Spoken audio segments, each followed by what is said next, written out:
Hey guys, this is Paco Minel back with another round of general chat. In this video, I'm going to share simple ways to improve your battle station without spending a lot of money. I'm also going to define what a great gaming setup is.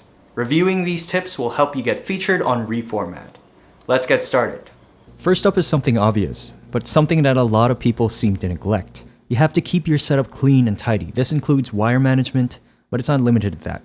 Making sure there isn't any crap on your desk before you take a photo of your battle station is very important. I can't stress this enough. Make an effort to hide your cables. I think it's funny that some people spend so much money on their rigs, yet they don't even bother to spend a few extra dollars on some double-sided tape and cable ties. Messy cables are the worst, and trust me, cable ties and double-sided tape goes a long way.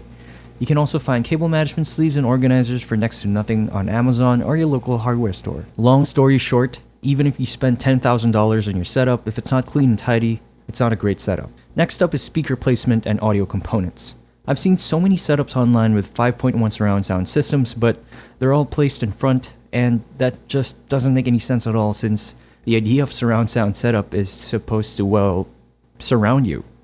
A lot of us PC gamers are only concerned about visual fidelity when playing our games and using our computers. Well, let me tell you that audio is just as important. You could have SLI 1080s and a massive 4K monitor, but if you don't invest in quality audio, your expensive rig would go to waste. A great setup is a balanced setup.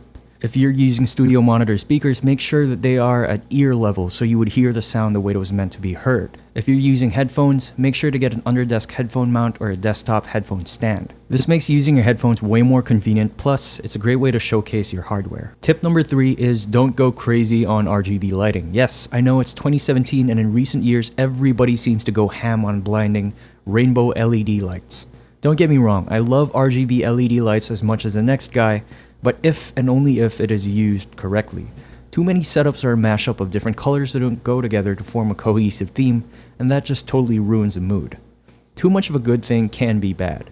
Tasteful LED lights that complements the colors of your room, furniture, gaming rig, and your peripherals will totally bring your setup to the next level. Subtlety is key. This goes for desktop wallpapers and screensavers as well. Choose something that complements the overall theme of your room. Tip number 4 is to optimize your ergonomics. Stop whatever you're doing right now and freeze. Now evaluate your body. How's your posture? And your wrists and your fingers, are they okay after all that typing? It's easy to brush off the daily aches and pains when the solution is so unclear.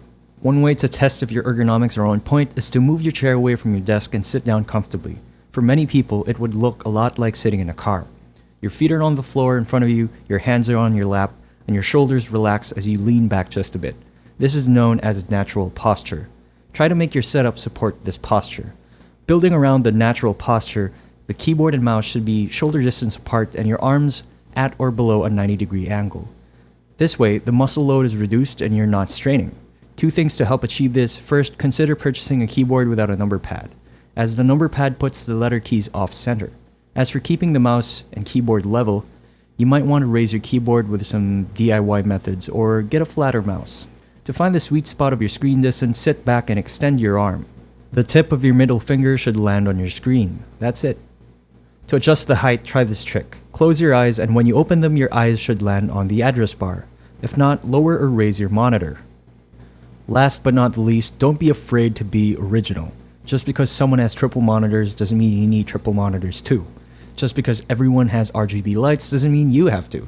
Just because someone has a DX racing gaming chair doesn't mean that you have to go out and buy one for yourself. I could go on and on and on, but you get the idea. Be creative and play around with different ideas to make your setup unique. Put some posters to add a splash of color and identity to your room. They're inexpensive and really shows what you're into.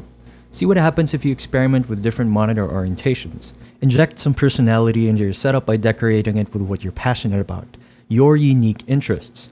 Everybody's different, and I think a great setup should reflect who you are. I should be able to get an idea of what your personality is like if I see your battle station. So there you have it guys, my top 5 setup tips. If you follow all these tips, I promise you will be able to get featured on REFORMAT. Question of the day: what is your number 1 setup tip? Share it down in the comments section below. Don't forget to submit your setups at reformatsetups@gmail.com.